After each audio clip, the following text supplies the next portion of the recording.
realmente nos trae aquí, que es un nuevo caso de complicidad, porque entendemos siempre que estos casos, con Espai Avinyó en concreto hoy, llenan de contenidos nuestra programación, y todo lo que sea enriquecer esta programación siempre es bienvenido. Por lo tanto, aquí lo dejo yo, sean bienvenidos, estamos muy contentos de esta colaboración. Disfruten mucho de la conferencia, porque además la conferencia también se vincula mucho con los principios de esta casa. Observen aquí los barrios como pieza clave de un modelo de ciudad inclusiva, también entra dentro de nuestro programa de ideas. Bien, lo dejo aquí y cedo la palabra a Fernando Pindado, comisionat de Participació i Democràcia Activa, que és qui va a tomar el relevo en esta presentació. Moltes gràcies, bona tarda. Gràcies a Lourdes i a Carles per estar aquí. Què és el que fa que en un barri, en un territori, una comunitat tingui aquest joc i tingui aquesta possibilitat de jugar un paper actiu, perquè a la ciutat les causes que produeixen l'exclusió, que haver-les aïles, si es puguin ponderar, es puguin apaivagar, es puguin esmorteir una mica. I jo crec que el que fa principalment que això sigui més difícil, perquè intentar evitar que hi hagi aquesta exclusió, és la capacitat de la gent d'organitzar-se, de passar del jo al nosaltres. Si algú pensa que el seu problema, la seva necessitat, només té solució per ell mateix, per ella mateixa, aquesta persona tindrà moltes dificultats per sortir-se'n. És una mica la música que ens fan sonar molt sovint de ganar el mejor, los mejores siempre vencen, però això és fals. En una societat complexa com la nostra, la gent individualment no té futur. Carles, gràcies per estar aquí i passo el relleu perquè dirigeixis la resta de l'acte. L'Espai Avinyó. L'Espai Avinyó de Llengua i Cultura és un dels projectes que forma part de Barcelona Intercultural, impulsat per la Direcció de Drets de Ciutadania i Diversitat de l'Ajuntament de Barcelona, que té com a objectiu principal programar tota una sèrie d'activitats que potenciïn els valors de la interculturalitat i que facin visible la diversitat cultural que existeix a la ciutat i que moltes vegades és present, diguem-ne, quan voltem pels carrers, pels barris, però que poques vegades, si no fos per feines com la que fa l'Espai Avinyó, podíem aprofundir-hi com en els actes que s'organitzen en aquest espai. Que es vol, des de l'Espai Avinyó, impulsar reflexions per fer possible la convivència en la diversitat i la ruptura dels estereotips que a vegades acompanyen a la diversitat cultural a les nostres ciutats, unes ciutats de les que avui ens parlava Maria Lourdes, que han perdut una mica aquesta humanitat, aquesta proximitat que ens feia entendre l'altre i compartir-hi moltes més coses. En el marc de la programació trimestral de l'Espai Avinyó s'ha elaborat una tipologia vinculada al que són els dies internacionals instituïts per l'Assemblea General de Nacions Unides. I l'objectiu d'aquesta tipologia d'actes és fomentar les aliances, els diàlegs amb el coneixement i establir també línies d'aprenentatge que no només siguin una manera d'ampliar la nostra manera d'entendre el món, sinó també de comprendre que no hi ha una sola manera de veure aquest món, d'entendre'l, sinó que hi ha molta diversitat d'idees, molts conceptes i moltes maneres d'aproximar-nos. I en aquesta línia s'analitza la diversitat cultural com una aportació d'aquestes mirades que ens poden enriquir personalment a l'hora d'abordar temes d'abast més global. Un d'aquests marcs és el Dia Mundial de les Ciutats. L'Espai Avinyó ha volgut identificar els processos que porten cap a la homogeneïtzació i la pèrdua de les identitats produïdes per la pràctica arquitectònica d'aquestes ciutats, una pràctica en el terreny urbà o territorial, i obrir espais al que Bonaventura de Sousa anomena altres teories urbanes, que no són pas noves, no han sorgit, diguem-ne, ara, però que potser han estat marginades per la colonialitat dels sabers que s'han anat instituint com a hegemònics en aquesta visió. A l'interior de moltes ciutats del món es percep una tendència a la fragmentació social i a la consolidació de processos d'exclusió.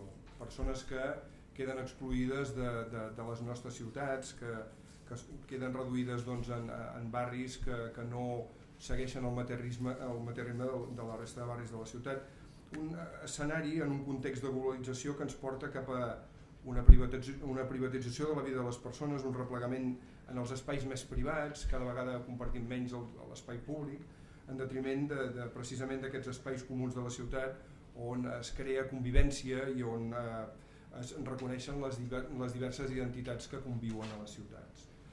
És en aquest marc que avui tenim entre nosaltres la Lourdes García Vázquez, participant activa del projecte d'autogovern arquitectura de la Universitat Nacional Autònoma de Mèxic, on va realitzar els seus estudis de postgrau de disseny arquitectònic.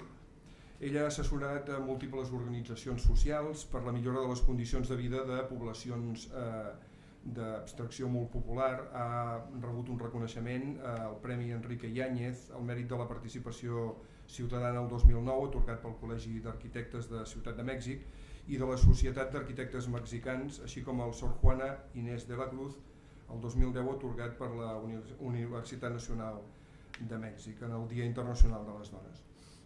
La Lourdes García Vázquez va néixer a la Ciutat de Mèxic el febrer del 1946 i des de llavors en la seva carrera, en la seva vida, en la seva experiència ha anat trencant molts paradigmes socioculturals relacionats amb el gènere i amb la manera d'exercir l'arquitectura. Inicialment, i seguint una mica el consell dels seus pares, havia d'estudiar, o ha estudiat de fet per ser professora d'educació bàsica, però en poc temps ja va anar alternant aquesta carrera que havia fet i aquest treball com a mestra d'educació bàsica cap a l'ingrés a l'Escola d'Arquitectura i per tant es va anar encarant cada vegada més cap a l'arquitectura en uns moments en què el món vivia, diguem-ne, canvis sobretot portats per la gent més jove, la revolució dels estudiants de París al maig del 68, que buscaven un canvi radical en la concepció i l'ensenyament de l'arquitectura, allò de sota les llambordes hi trobarem les platges, no?, que deien a París aquells anys. D'aquest moviment en va derivar el projecte Autogobierno Arquitectura, basat en una pedagogia d'arrel anarquista. Lourdes García forma part de les primeres generacions que inspiren aquest model i la seva participació en aquest projecte va ser des del primer moment molt activa. Va ser, de fet, la primera dona que va assumir la coordinació d'un dels 14 tallers d'arquitectura d'aquest projecte i també va coordinar durant 17 anys el que es va anomenar l'extensió universitària, que tenia entre els seus principis bàsics la vinculació entre la universitat i la població. A Lourdes García li interessa una arquitectura i un urbanisme eminentment socials, ja ens ho explicarà ara quan ens expliqui en què consisteix el seu projecte i tota l'experiència recollida.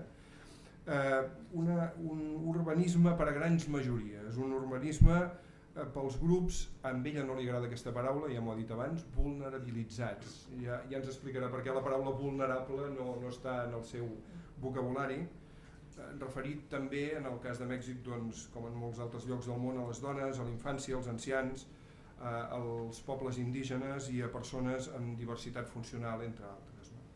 I és per aquest motiu que la seva arquitectura ha incorporat a la seva pràctica professional variables com el gènere, els drets humans, la participació i la democràcia. Des de les seves èpoques com a estudiant ha assessorat a diverses organitzacions socials, ha treballat en programes de desenvolupament urbà per a la regularització de la terra i en projectes de millora de barris i d'habitatges en 5 colònies de la Ciutat de Mèxic. Jo crec que una mica més que això, perquè ha treballat en 15 municipis en diverses zones del país, més enllà de la Ciutat de Mèxic, i també en població indígena, nahua, a la serra de Gonzolica, a Veracruz, a la comunitat Vila Ávila, Camacho, a l'estat de Puebla. Us deixo amb María Lourdes García Vázquez, que és qui més ha d'explicar-nos en què consisteix aquests projectes y aquesta experiencia recollida a base de tants anys. Muchas gracias por acompañarnos esta tarde, María Lourdes. Tienes la palabra. Nuestro trabajo es un producto de un trabajo colectivo. En este momento, bueno, yo estoy al frente, pero es obvio que yo sola no pude haber hecho todo esto si no es con el apoyo de las organizaciones vecinales que se coordinan en lo que nosotros llamamos comúnmente movimiento urbano popular y que son miles de habitantes de colonias que son sectores pobres que no por ser pobres y ser diversos y tener una multiculturalidad, son gente que no aspire a tener una calidad de vida mejor, pero que no están dispuestos a que se les den limosnas, sino que lo que ellos pelean es que se ejerce el derecho que tienen como ciudadanos a gozar de lo mismo que los demás tienen. Así que ellos no esperan que se les dé, ellos esperan que se les den oportunidades para tener acceso a estos bienes y servicios.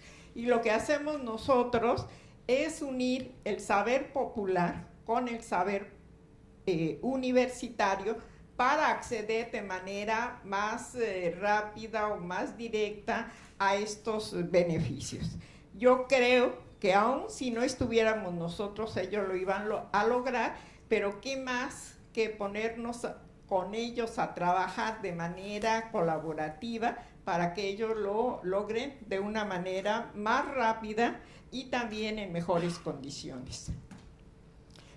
Los asentamientos populares, lo mismo que en América Latina, surgen con el crecimiento que se da en determinadas épocas. En el caso de nosotros, se da a partir de los 40 y entre los 80, que es un cambio que tiene la economía, en donde hay una industrialización, en primer lugar en los 40 por la Segunda Guerra Mundial, en donde hay una traslación de las industrias de Estados Unidos a México, y a partir de los 80 en donde se empieza a generar esta globalización que culmina en 94 para nosotros con el TLC, y que también hay una gran industrialización porque las empresas, sobre todo norteamericanas y canadienses, se asientan en nuestro país, dando con esto una explotación de los recursos, pero con un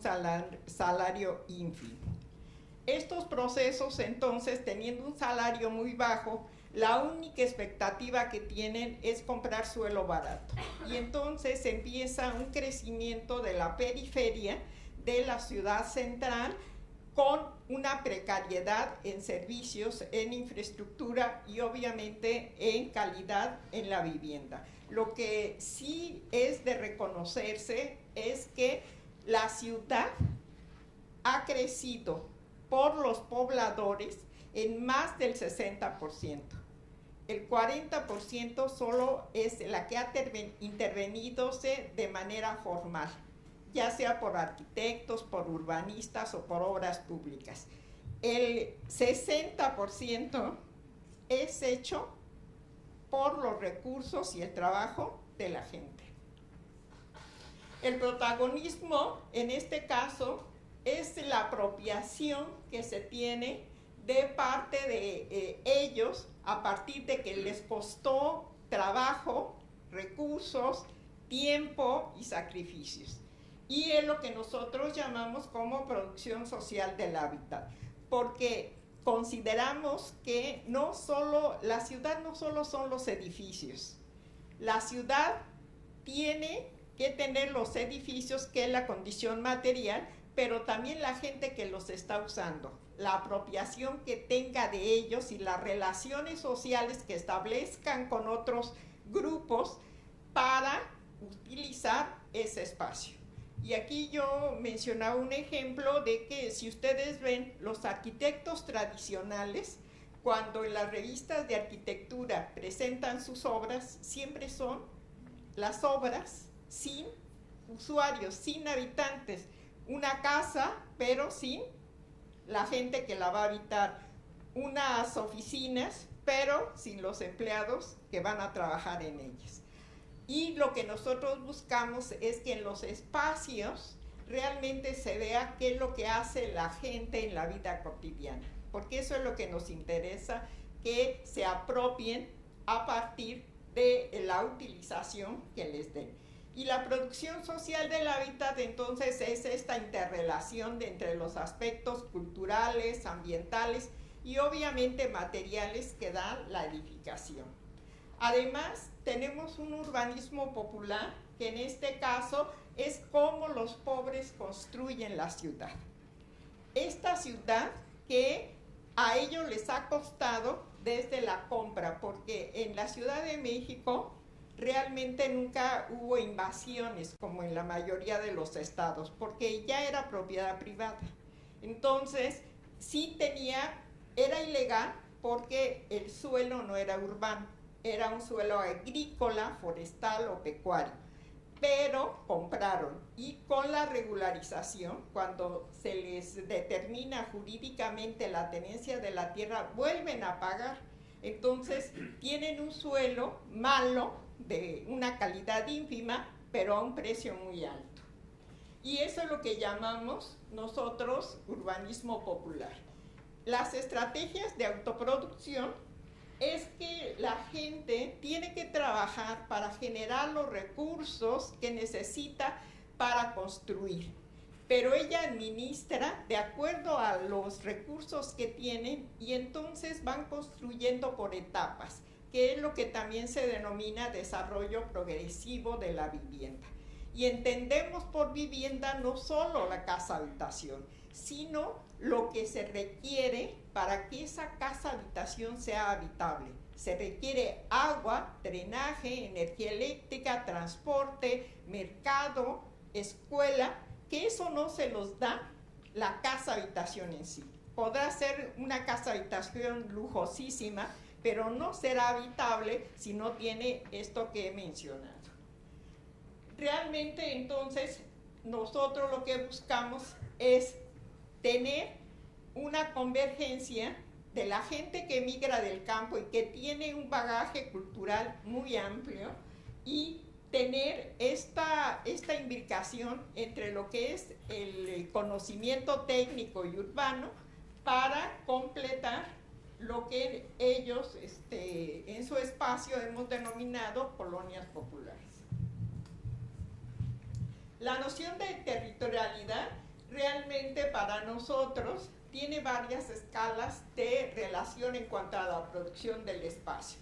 Uno es la relación que tenemos con el espacio geográfico, que es diferente, es decir, no puede haber un modelo único y homogéneo, por ejemplo, para la vivienda, porque el espacio geográfico, por ejemplo, en el caso de la Ciudad de México es muy diferente. El norte, que es seco, árido, y el sur, que es una zona que está con mucha vegetación, que es forestal, y eso no tiene nada que ver entre un espacio y el otro. Entonces, no podemos hacer el mismo diseño, y bueno, aunque se hace, desgraciadamente, pero no puede ser el mismo para una zona que para otra. La otra relación es cómo nosotros nos apropiamos de los espacios, cómo los vivimos cotidianamente, no como los arquitectos o los urbanistas queremos que vivan, sino cómo los vive la gente en sus quehaceres diarios. Eso es lo que nos interesa. Y lo otro son las referencias mentales, es decir, la memoria histórica que tenemos para hacernos identitarios de un lugar. Es decir, si ustedes le preguntan a un habitante de una colonia popular por qué se aferra a un lugar que a lo mejor para nosotros puede ser feo o puede ser inseguro, ellos les van a decir que porque les han costado años y años de lucha, porque cada cosa que tienen ha sido producto de una lucha. Lucha por regularizar la tenencia de la tierra, lucha por la introducción del agua, lucha por la introducción del drenaje, etcétera, etcétera. Este proceso de producción social del espacio, lo que nosotros buscamos es que en la visión del proyecto se integren todos los que habitan el espacio. Es decir, nosotros no tenemos el usuario promedio, que ese usuario promedio corresponde a un hombre blanco de 30 años con buena salud y que tiene un empleo con un ingreso que les puede dar para vivir cómodamente, sino que dentro de ese espacio habitan toda una serie de actores que son diferentes, porque son migrantes del campo a la ciudad que pertenecen a diferentes razas indígenas, o son niños que tienen expectativas diferentes a los adultos, o son jóvenes que ya no responden a los adultos y mucho menos a los adultos mayores en cuanto a sus demandas. Y obviamente que la población está conformada mayoritariamente por mujeres. Siempre nosotras somos más que los hombres y por lo menos cuantitativamente tendríamos que tener los mismos derechos de ser consideradas en las necesidades para la generación de un espacio. Además, también tenemos una expectativa, una esperanza de vida mayor que el hombre. Y esto lo que nos lleva a que estas necesidades tienen que ser tomadas en cuenta por los planificadores, los arquitectos y los urbanistas. Por lo tanto, cuando nosotros planteamos la elaboración de un proyecto, el diagnóstico no solo es del usuario así de manera genérica, sino es trabajar con cada uno de los sectores, con los niños y las niñas, con los jóvenes, con los adultos mayores, con la gente con capacidades distintas, y dentro de esto ver cuáles son las necesidades que cada uno de estos sectores tiene para posteriormente jerarquizarlas. Para que tengan una idea, hay una clasificación en grados de marginación. Los grados de marginación van del muy alto, es decir, que están sumamente pobres de todo. Desigualmente hay los que tienen un nivel muy bajo de marginación, que son los más ricos. Si se dan cuenta, Benito Juárez, Cuauhtémoc, Miguel Hidalgo y Venustiano Carranza son las delegaciones más ricas. Por eso ahí no trabajamos.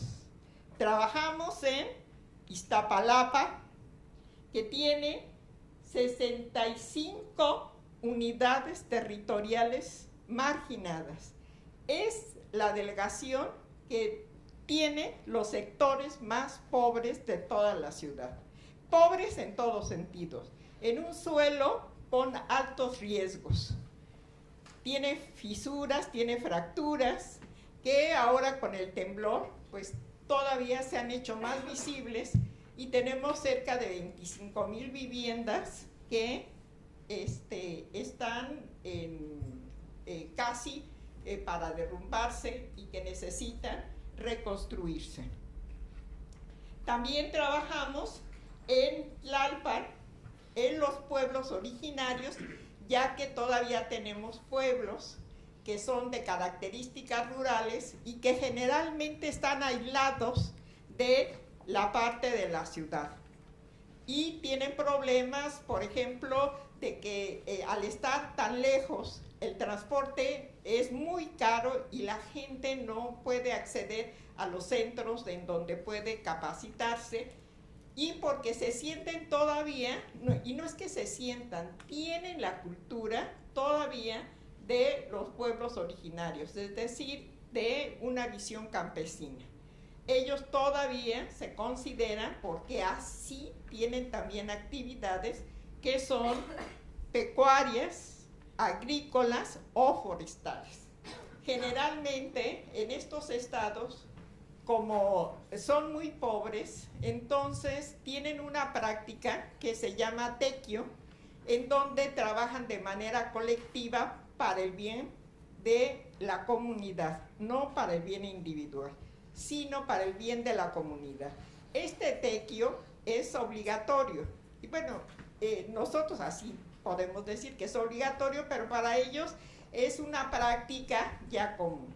Cuando vienen a la ciudad, este tequio lo convierten en lo que aquí llamamos, allá llamamos faena, que es el trabajo colectivo para introducir el agua, el drenaje, la pavimentación o simplemente la apertura de las calles, Y esto es fundamental para nosotros, porque no tenemos que llegar a organizarlos.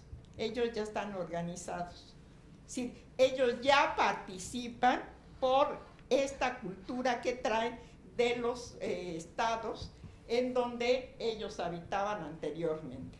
Por lo tanto, realmente esto lo han ido consiguiendo a partir de esta lucha que siempre, en este caso la delegación o lo que sería el municipio, les dice que les da o la mano de obra o los materiales. Y generalmente ellos tienen los materiales y la mano de obra a partir de estas faenas, ellos las realizan. Nosotros somos nosotros provenimos de una práctica de trabajo con la comunidad desde 1976, desde 72, y se formalizó en 1976. En esta práctica habíamos generado un área en la Facultad de Arquitectura que se llama Extensión Universitaria, que procede de un planteamiento de la Universidad de Córdoba, Argentina, que se da en el 72, pero con la migración que tenemos de argentinos porque son desplazados por la dictadura, nosotros adecuamos ese plan a la facultad.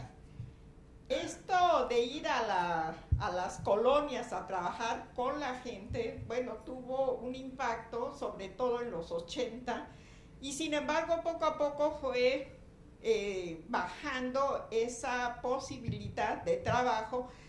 En 2007 empiezo junto con otros compañeros a presentar el proyecto de laboratorio, como ya debido a la experiencia tener esta articulación en donde tenemos 3 líneas de trabajo: formación y capacitación, tanto para funcionarios públicos, profesionales en activo, como para los habitantes de las colonias. Tenemos investigación-acción, es decir, en la investigación no solo para el conocimiento per se, sino un conocimiento que pueda aplicarse para transformar. Y la otra que es proyectos y asesoría. Siempre buscamos hacer los mejores proyectos para que la gente se identifique y se sienta orgullosa de tener esas obras en su barrio, ¿no? Y con eso nosotros hemos desarrollado también una relación con algunos funcionarios públicos que también son sensibles a que la gente participe, y hemos planteado programas que recogen estas inquietudes de los usuarios de las colonias. Uno es el programa de mejoramiento de vivienda, que, como les he dicho, realmente toda la ciudad periférica es una ciudad en construcción, porque van construyendo de acuerdo a sus recursos, y que generamos que en una propuesta el gobierno les diera recursos para que se dieran créditos con muy poco interés para terminar sus viviendas.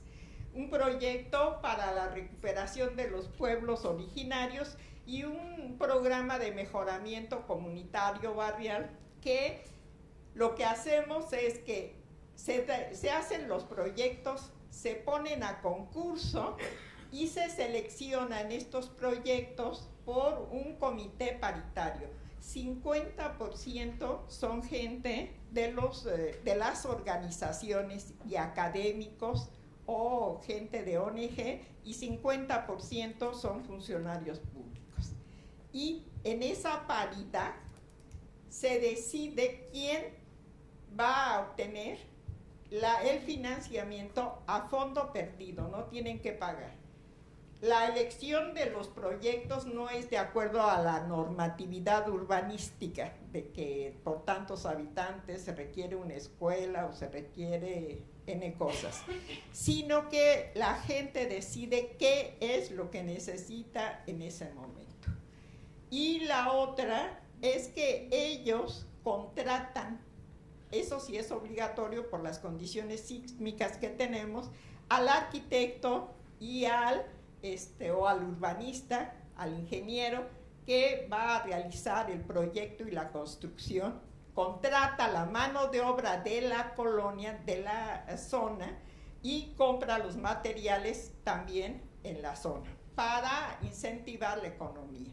La administración la llevan los mismos que hicieron esta solicitud y que hicieron a través de un comité la administración de los recursos, y lo que siempre pedimos es que haya un plan a largo plazo de cómo van a utilizar y cómo se va a mantener este espacio. Uno de los requerimientos es que no se cobren los servicios, porque lo que se les dio fue a partir de recursos fiscales. Con esto, este programa pues ha ganado muchos premios, porque ya ahora en esta última etapa hemos visto la necesidad de difundir las experiencias que teníamos, porque antes la misma actividad, la misma cotidianidad de estar siempre en la práctica hacía que no lo difundiésemos, pero esto también lo hacemos para demostrar que el programa es efectivo, que el programa tiene peculiaridades que lo hacen distinguido, más que por tener un prestigio personal, porque, insisto, todos estos proyectos son colectivos. Por ejemplo, uno de los grupos que conforma la asamblea comunitaria, del grupo La Bomba, que es un grupo de jóvenes, él le preguntaba qué era lo que le interesaba de su colonia. Y entonces él decía, nosotros nos paramos en el presente, miramos nuestro pasado para poder avanzar al futuro. Y esa mirada hacia el pasado requiere resguardar necesariamente lo que fue construido por nuestros padres. Que esa es la visión también intergeneracional que tenemos. Los representantes o el liderazgo no es eterno. En algún momento, por enfermedad o porque los atropellen, pues ya no van a estar. Entonces tienen que ir preparando a gente que los sustituya. Tiene dos fines. Uno, para que la gente no se perpetúe en el poder, y la otra es para que si llega a desaparecer, siempre haya un relevo en el que pueda continuar con el movimiento. Ahora vamos a tener un ratito para conversar tú y yo. Vamos a bajar un poco al terreno de lo que has visto que ha ido cambiando. Antes me comentabas, antes de llegar a la sala, que en este tiempo que llevas trabajando en las colonias has visto avances significativos, pero también has visto que aquello que se había avanzado por un sitio se tiraba para atrás en otro sentido, ¿no?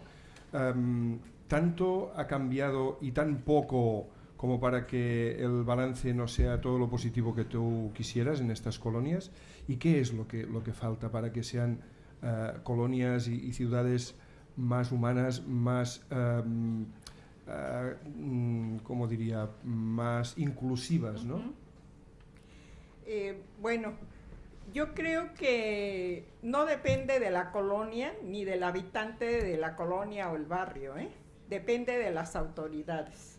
Las autoridades han puesto muchos obstáculos como para que se dé esto. Simplemente este programa de mejoramiento barrial duró, como se los estoy planteando, como nosotros lo construimos, 4 años. Porque el secretario de Desarrollo Social, el secretario, que era el que lo coordinaba, nos daba el espacio para hacer todo esto. Y sin embargo, como según el jefe de gobierno de entonces ya estaba teniendo mucha fama, mucho prestigio por este programa, porque habíamos ganado premios internacionales y había un reconocimiento, lo corrió. Y llegó otro, teníamos el programa, pero cada vez nos los han ido limitando.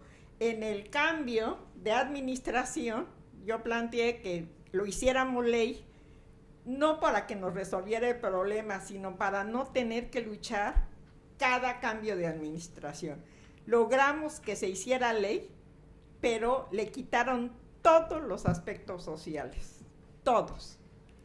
El año pasado se ganó un premio internacional porque nosotros incluimos en el programa que tuviera perspectiva de género desde el inicio.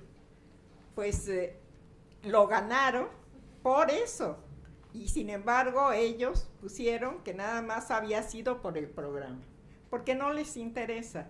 Sin embargo, digo, es algo que a lo mejor hemos aprendido, que es una lucha constante. Ya estamos haciendo una reformulación y eso se lo vamos a plantear el año que entra a la nueva administración. Pero el problema no es de las colonias ni de la población, es de las autoridades. Antes me comentabas que no te gustaba hablar de población vulnerable, ¿no? Sino otro concepto que habla de fragmentación social y de exclusión en diferentes, digamos, ámbitos de estas poblaciones, ¿no? Sí, nosotros ahora le llamamos grupos de necesidades prioritarias, ya no grupos vulnerables, porque realmente no son gente que nada más esté esperando que le den, está esperando que tenga oportunidades para salir él adelante con todos los obstáculos que tiene que trascender. Y también es quitarle este estigma de que requiere políticas asistencialistas. Ellos no están pidiendo que les resuelvan la vida, ellos saben cómo resolverla, pero que les sería más fácil si hubiera políticas públicas, programas que le dieran oportunidades de hacerlo más rápido, ¿no? Y para quitarle ese estigma, pues le llamamos ahora grupos de atención prioritaria. Dos de tus grandes preocupaciones, de las preocupaciones del proyecto, es que estas ciudades donde se realiza el proyecto se tenga muy en cuenta la inclusión de la diversidad, porque decías que había poblaciones que venían del campo, de diferentes etnias, de pueblos originales, y también la perspectiva de género. Explícame un poco cómo se proyecta para que se respete esta diversidad cultural, esta diversidad de etnias y de lenguas, y también en la perspectiva de género, cómo se incide sobre el terreno, sobre el espacio público, por ejemplo, en el tema de la mujer, por ejemplo, en este espacio público, y también dentro de las casas, el respeto a la cultura de cada una de las comunidades que viven en este espacio, tanto el comunitario como el personal, ¿no? Sí, yo lo que planteo es que nosotros, cuando hagamos el diagnóstico de las necesidades, le preguntemos a todos y cada uno de los habitantes, ya sea de la vivienda o de los que van a usar el espacio público, cuáles son sus necesidades. A mí me queda muy claro que en un proyecto de mejoramiento de vivienda que hicimos este diagnóstico con desde el papá, la mamá y los hijos. Y entonces nosotros le preguntamos, sobre todo como una pregunta general a los integrantes, ¿qué es lo que te gustaría que tu nueva casa tuviera, que tu casa actual no tiene? Y entonces, pues todos dieron contestaciones sobre lo que ellos desearían. Y el niño dijo, yo lo que desearía es que mi perro tuviera su casa también. Digo, eso nunca lo hubiéramos tomado en consideración si no se lo hubiéramos preguntado, ¿no? Y le hicimos su casa para su perro, ¿no? Y yo creo que esto así tan simple, pues se traduce en todo. Si yo no le pregunto, pero lo tomo en serio, ¿no? De que eso es lo vital para ellos, en sus diferentes necesidades, en sus diferentes actividades, pues nunca voy a responder a lo que realmente toda y cada una de las personas requieren un espacio, sea público o sea privado. Y la perspectiva de género, antes me comentabas que la administración muchas veces para garantizar la seguridad lo que hace es Sí. poner cortapisas, ¿no? Ahora vamos a poner rejas aquí, vamos a limitar a la persona en vez de ayudarla, ¿no? ¿Qué hace? Sí, yo creo que en este caso nosotros no queremos un Estado represivo, ¿no? Sin embargo, a la misma población se le ha condicionado a esto. Cuando nosotros hablamos de seguridad, la gente casi instintivamente dice: queremos más patrullas, queremos más policías, queremos que la ciudad esté enrejada, las tiendas, uno puede ver a la gente, pero a través de un vidrio o de una reja, y le pasa a uno por abajito nada más el dinero o eso, buscando una seguridad. Lo que nosotros creemos son que, por ejemplo, en el espacio público, si todo el día se usa ese espacio, va a haber más seguridad que si hubiera una patrulla. Porque muchas veces el espacio público, al ser tan amplio y nada más usarse por un grupo o en un horario, va a hacer que ese espacio sea conflictivo. Porque no puede haber a la mejor iluminación, o no puede uno atravesar porque ya enrejaron, o tiene uno algún otro obstáculo. En el caso que uno le dé una multifuncionalidad y en todos los horarios, pues siempre va a haber gente, y entonces va a ser más difícil que uno tenga una inseguridad. Y la otra es que muchas veces se puede resolver con poner más iluminación. Y entonces eso también pues no lo podemos nosotros detectar, sino le preguntamos, o lo que hacemos nosotros es hacer recorridos con la gente. Algo que aquí creo que Colectivo Punto 6 ha hecho, que son estos recorridos Jane Jacobs, y que nos van señalando hitos que son conflictivos, que van desde el mantenimiento hasta tener condiciones tan mínimas como estas, ¿no? De otra luminaria, de tener, por ejemplo, espacios de comercio que estén abiertos toda la noche, etcétera. Pero que no incluyan tanto esta visión de que a fuerza tiene que haber policías, o allá en la ciudad hasta militares, ¿no? ¿Crees que las políticas para favorecer la participación en el diseño urbanístico son suficientes? ¿Y qué es fundamental para que la gente participe? Porque a veces se la escucha, pero después no ves una translación de aquello que ha opinado la gente en la materialización de la idea, ¿no? Yo creo que en este caso hay cuestiones tangibles e intangibles. Nosotros lo que hacemos es que la participación sí puede llegar al agotamiento, si nada más la realizan unos pocos. Y entonces, más que verse como una oportunidad, se ve como un sacrificio, ¿no? Sí. ¿Por qué? Y eso también lo propician las autoridades, porque, por ejemplo, allá va a haber una consulta para el presupuesto participativo. Todos tienen que solicitar, todos. Y ya de pronto, en esta colonia solicitaron 5,200 equipamientos. Sí, pero ¿quién va a decidir cuántos se van a hacer? ¿Quién? Bueno, pues las autoridades. ¿Y cuántos van a hacer de esos 5,000? No, pues 2 o 3. Pues la gente a la otra vez que la convoque, aunque es una parafernalia ya de televisión, llamadas por teléfono, en las, ¿cómo se llama? Bueno, allá en donde las paradas de autobuses, ahí ponen propaganda, etcétera, pues ya nadie va a participar. Ya casi nadie participa. Nunca han llegado ni al 3% de la gente que pueda votar, porque hay que presentar la credencial de elector. Nunca han llegado ni al 3%, y cada vez van a tener menos, ¿sí? Porque ya llamar nada más o convocar a la participación nada más para informar, no. Yo creo que la participación tiene que estar en la decisión, y lo que buscamos nosotros es que se vayan cumpliendo, aunque sea mínimo, que se vayan cumpliendo cosas.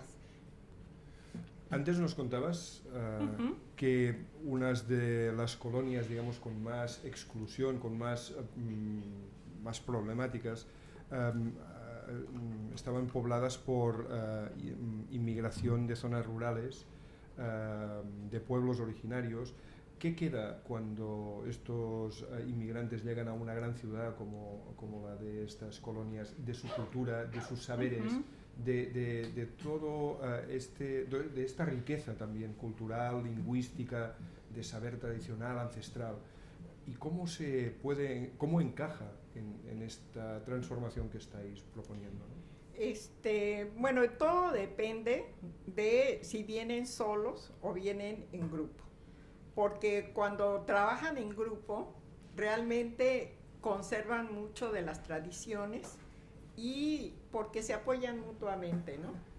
Entonces, por ejemplo, para acceder a un crédito de vivienda es más fácil que lo hagan colectivamente que uno por uno, ¿no? Entonces, ¿qué es lo que hacen? Pues ellos buscan tener todo concentrado, su forma de trabajo. No son cooperativas, pero sí trabajan de manera como si fuera una cooperativa, ¿no?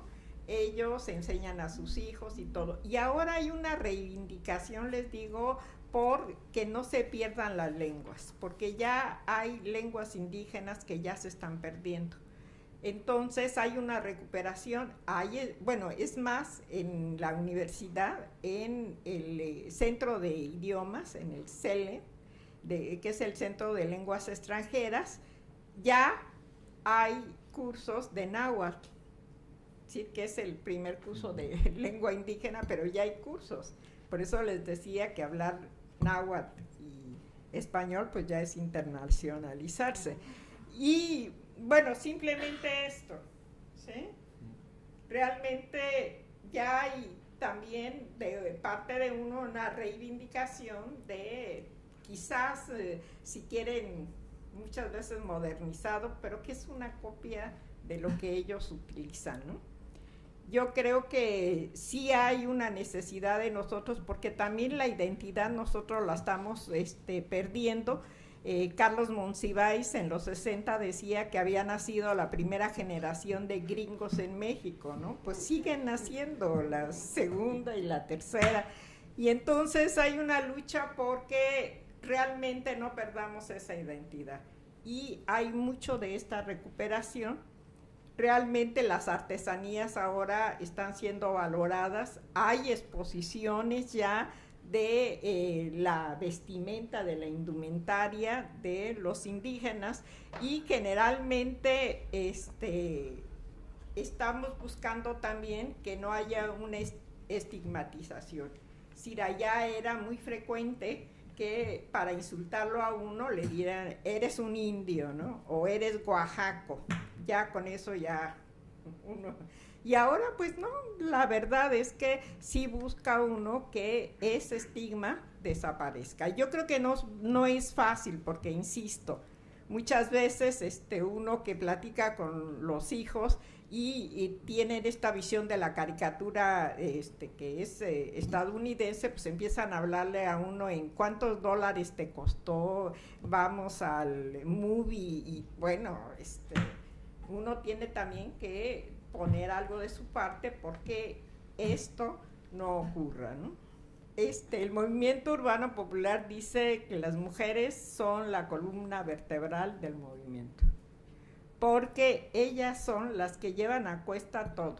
Generalmente los muy machistas dicen que participan porque ellas no trabajan, ¿no? Pero los demás sí reconocen que tienen una gran aportación.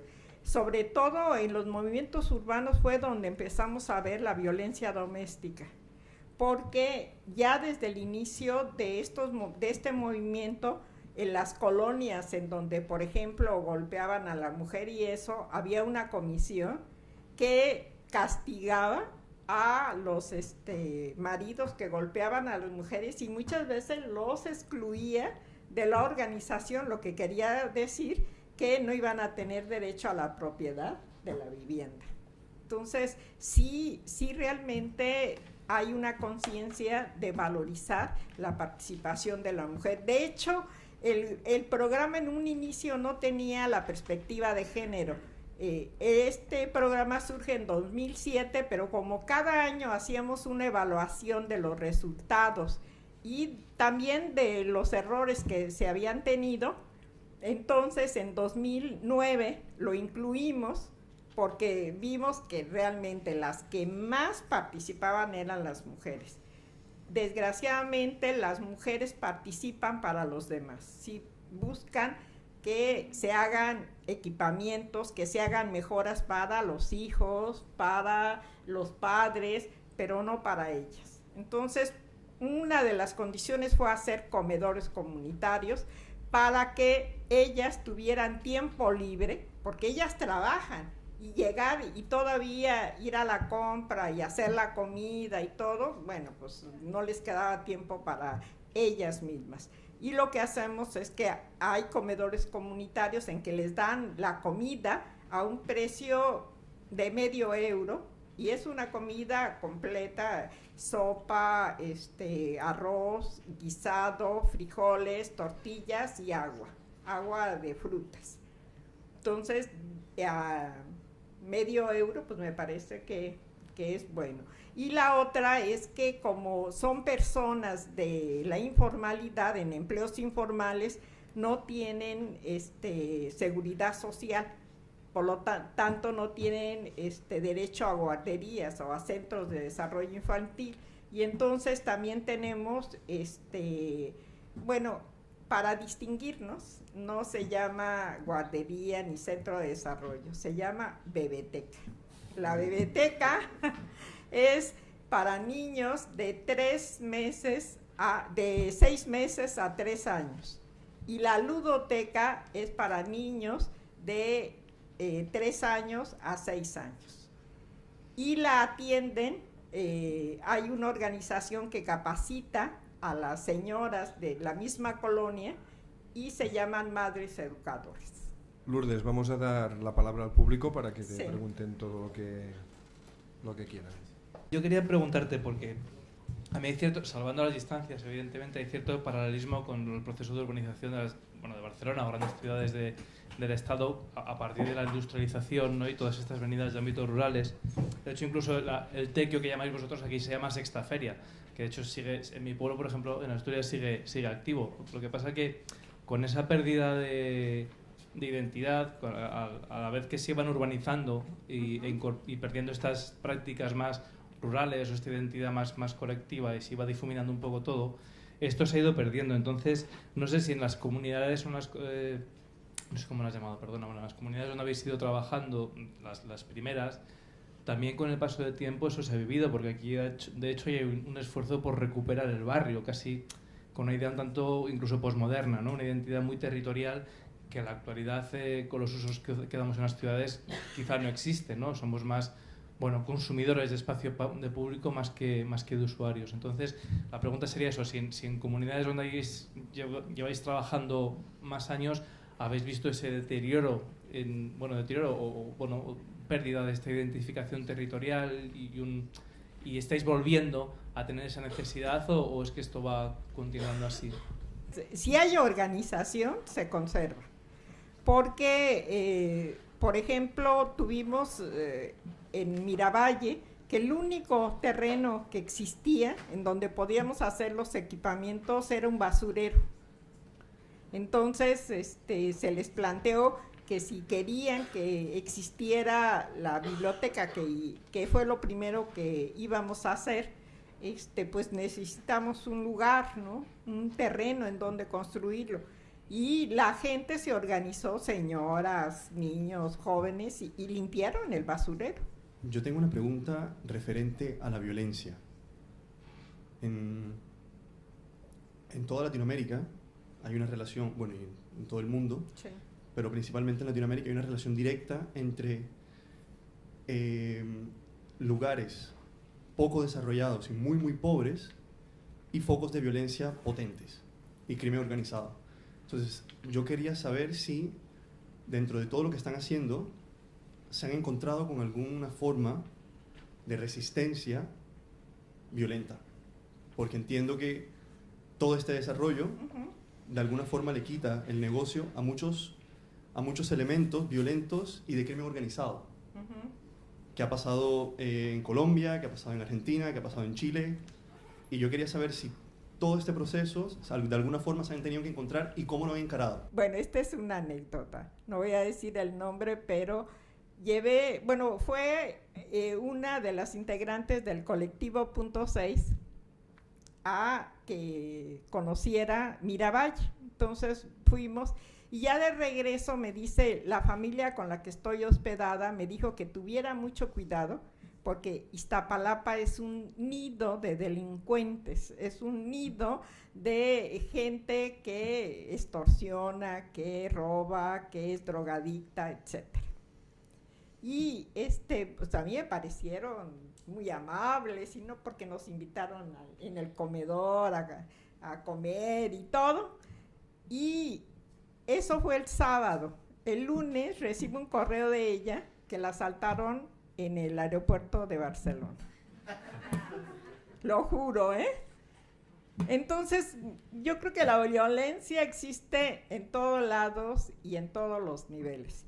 El problema es que allá la gente está muy estigmatizada. Fíjense, nosotros tuvimos una lucha hasta para llamarnos arquitectas. Nosotros en el título, yo todavía tengo en el título, la arquitecto. ¿Sí? Entonces, nuestra lucha es desde eso, desde que nos llamaran arquitectas. Ahora hay el 50% y el año pasado hubo el 51% mujeres y el 49% hombres. El problema es que todavía no tienen capacidad de decisión. Digo, antes las soldaderas cargaban los fusiles y las cananas y ahora ellas les cargan el ordenador, ¿no? La computadora y les presentan, les van pasando el PowerPoint, y a lo mejor ellas lo hicieron, pero todavía no hay esa participación. Y creo que el trabajo de nosotros pues, fue abrir brecha, ¿no? Lourdes García, muchas gracias por tu gran trabajo y por hacernos llegar esta gran aportación de muchos años de lucha i de trabajo en la Ciutat de México. I moltes gràcies a tots vosaltres. Si voleu ampliar informació, recordeu que a l'Espai Avinyó us poden facilitar doncs, algunes de les coses que avui ell ha presentat aquí amb més detall i que les activitats de l'Espai Avinyó són també una manera d'acostar-nos a aquestes realitats del món que tenim a la nostra pròpia ciutat, que hauríem de posar en valor també el que tenim a la ciutat de Barcelona i que aquesta feina d'acostar a la interculturalitat, d'acostar les diferents realitats culturals que conviuen a la ciutat de Barcelona ens hauria de fer a tots també més comprensius també en moments de dificultats com els que estem passant. Vam passar una crisi molt forta que ha afectat a moltes persones aquí en el nostre país. Ara les situacions diguem-ne que viuen comunitats com la musulmana, per exemple, atacades constantment per uns brots d'islamofòbia i de feixisme cada vegada més creixents i que aquestes són coses que també podem treballar nosaltres, com la Maria Lourdes doncs, ha treballat a la ciutat de Mèxic, que és el que nosaltres podem aportar també a la nostra ciutat. Moltes gràcies.